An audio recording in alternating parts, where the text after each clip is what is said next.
Is you're seeing this as dressing up your jeans, not dressing down your jacket? Exactly. I mean, it's an interesting distinction though. Today we're talking about how to master high-low dressing. In this context, and I think how we were talking about it earlier today, it's about taking elements of clothing which are considered quite formal, quite smart, such as a tailored blazer, and then mixing them with things which are more casual, less formal. Classic thing would be blue jeans. So the outfit you're wearing today would be a perfect example of high-low dressing.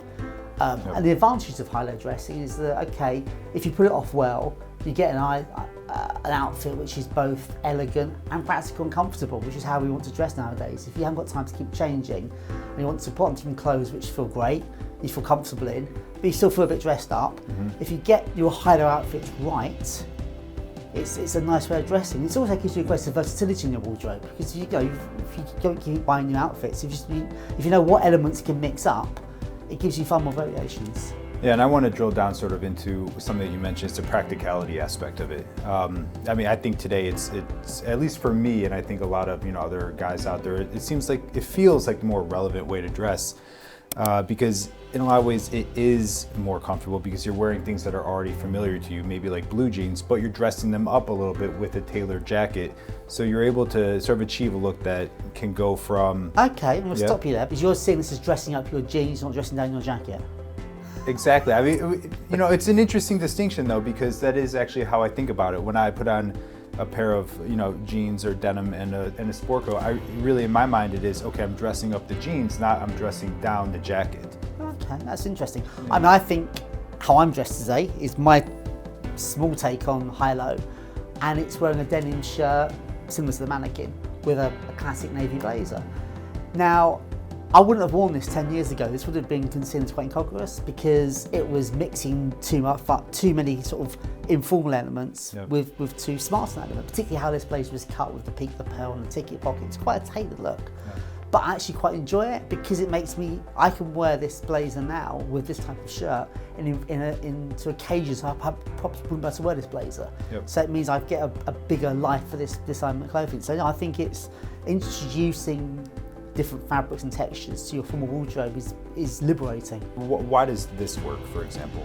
I think it's because the colours are very complementary. Yeah. I mean, a light blue shirt and a navy blazer is what we're used to seeing. Yeah. And then the texture gives it interest. I think this, the freshness of it. I think again, although it's a denim shirt, it's still it looks fresh and clean. Yeah, and I really love that because it's not something that I initially thought of. I mean, if you think of the denim shirt as something, like to your typical blue shirt that you would maybe wear with a sport coat, I mean, you just swap out the two. You just think of it, the same way, and I think then your wardrobe has a whole new world of possibilities. What trousers would you pair with this to maintain the high-low balance? I think the classic one for this would be grey flannel. Yep. And what's interesting about grey flannel was when they first became fashionable in between the wars, around the 30s, they were seen as sports trousers. You wouldn't have worn flannels to the office, you wouldn't have worn flannels in London.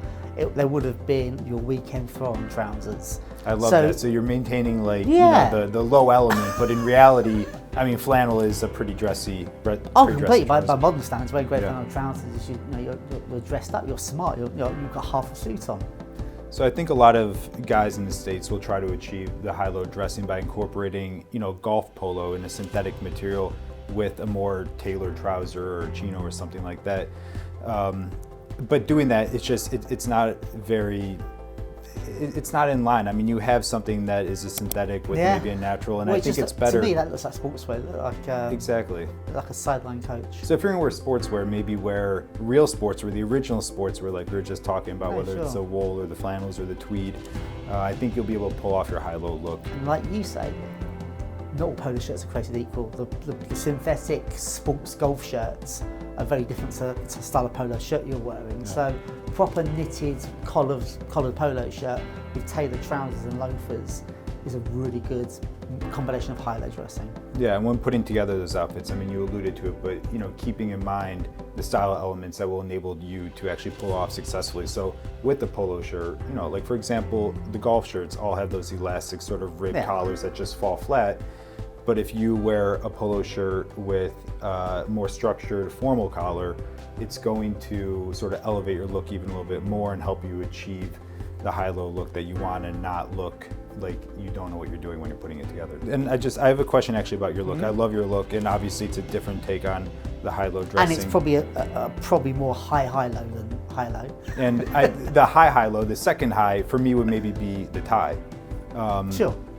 Just any comments on maybe the place of ties in high-low dressing? And like I think if I were to throw on, you know, a classic button-down shirt and a tie, for me with jeans that just doesn't seem right. That's too high and too low. So any rules? I don't know. Any tips around ties with high-low? The shirts and tie of jeans look. Yeah. It can look quite good. It's quite Very preppy in a way, maybe. It kind of be, yeah. It can be. Yeah. It was fashionable in London, sort of in the 90s Okay. for a very short period.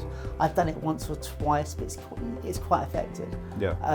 I like the idea of putting the tie with a denim shirt though. Yeah. But the key to it to me is picking a tie with sort of texture which complements the shirt. Yeah. If this was like a typical poplin spot tie, I don't think maybe it looks so good, but I like dressing up my denim shirt. Yeah, you have a nice, you know, regimental stripe. The tie has a slubby silk texture, so Yeah, it's obviously that's the not a great thing formal about wedding it. tie or something. When you're introducing high-low elements Yeah. into your wardrobe, you're generally getting a lot of texture, Yep.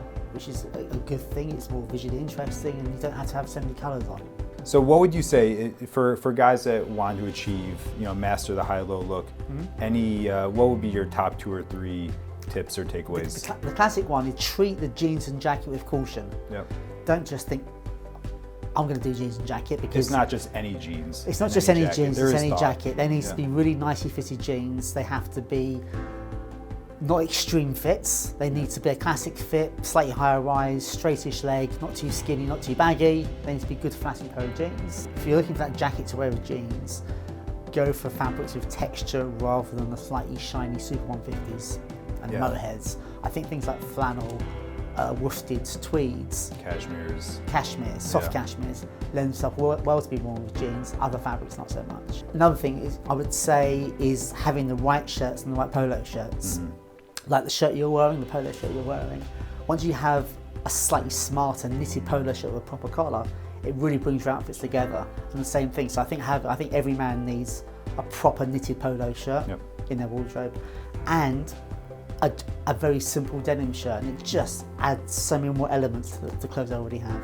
Yeah. And the last thing I was going to say, and I appreciate you mentioned denim, is, you know, maybe think about your standard, you know, blue and white shirts, and just swapping those out for other blue and white shirts. So, you know, maybe it's a cream instead of a white, or it's a denim instead of your, you know, your dress blue shirt. Just being a little bit experimental, willing to take a, you know, a risk and see what works and what doesn't work. But don't get too caught up in the details of it. I just think, you know, think about it more casually, because at the end of the day, it is a casual You're look. about, you need to At be least comfortable. on half of it. But it needs to be comfortable. If the outfit you've put together doesn't make you feel comfortable, Yeah. you've missed the point. You want to have a suit on. Exactly. Or go completely casual. The whole idea of this is you feel you're putting the best self forward, because you're showing your smart self, Yeah. and you're still being comfortable. Yeah.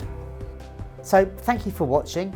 If you're still a bit confused about high-low dressing, just put your question in the comments below and we'll get back to you.